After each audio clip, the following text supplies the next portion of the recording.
What's going on, people? All right, we got a lot of news we're going to end up getting to today. Later on through the day, I'll be posting a couple more videos. And it's just there's been a lot going on, a lot of stories that have needed to unfold further.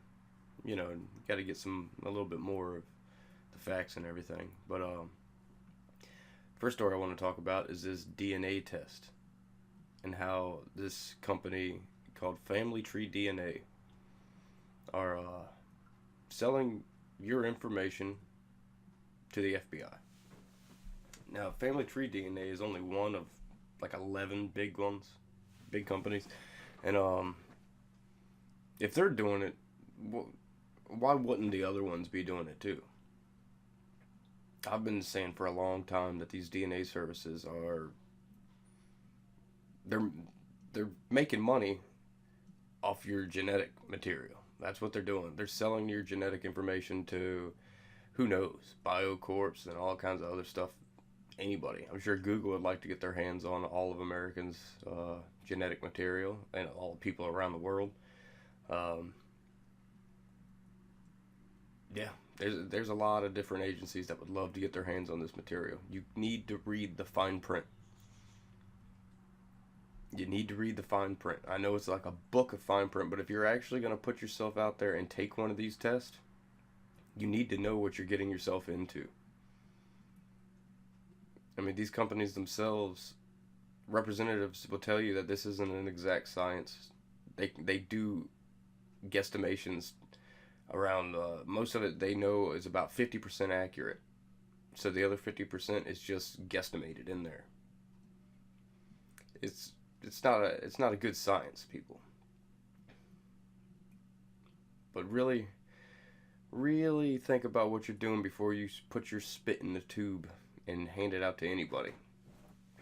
But I got a couple video clips I want to show real quick. And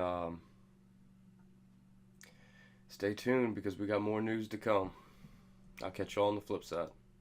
Simone Gravel can explain. Hi. Hello, Dr. Gravel. Welcome to the lab. Nice to meet you. Thank you. He is a population geneticist at McGill University in Montreal. Last time you saw your DNA, I'm guessing it was in a little, tube like this. I spit in quite a few of those, That's yes. right. So once you send those to the companies, they'll take your saliva, they clean it up, they will break down the cells so they can free the DNA, and then clean the DNA, break it into small pieces, and then they lay it out on one of these chips here. So if we look at that chip, will my spit on this chip tell me that definitively I am Italian or definitively I'm from wherever? No. There's a lot of steps that go in between, Okay. a lot of statistical interpretation and models. Okay. And from Scotland and Ireland. So I traded in my lederhosen for a kilt. So you were shaking your head. This one drives me nuts, and I saw it all of the time.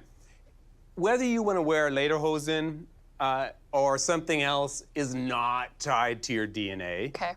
Timothy Caulfield is a health policy professor who studies the ancestry business. It's an exciting story, right? It's about you, right? And so I get why they're doing it. But is it really what's happening? Can they really be that accurate? I think they're selling something that isn't really supported by the science. With 23andMe.com, you can find out your percentages of DNA from 31 populations around the world. What do you think about the messages that are being sent to consumers? I think it's misleading. These companies are really trying to push the idea that this is scientific, right? They are using scientific language, and they present it in a way that looks very sciencey and precise. Caulfield says what people are really buying is entertainment. I think it's recreational science. They can have a little bit of fun with this stuff. Don't take it too seriously, but know that you are just getting some information that is an approximation of how your DNA compares to other people. It's not tracing back your heritage.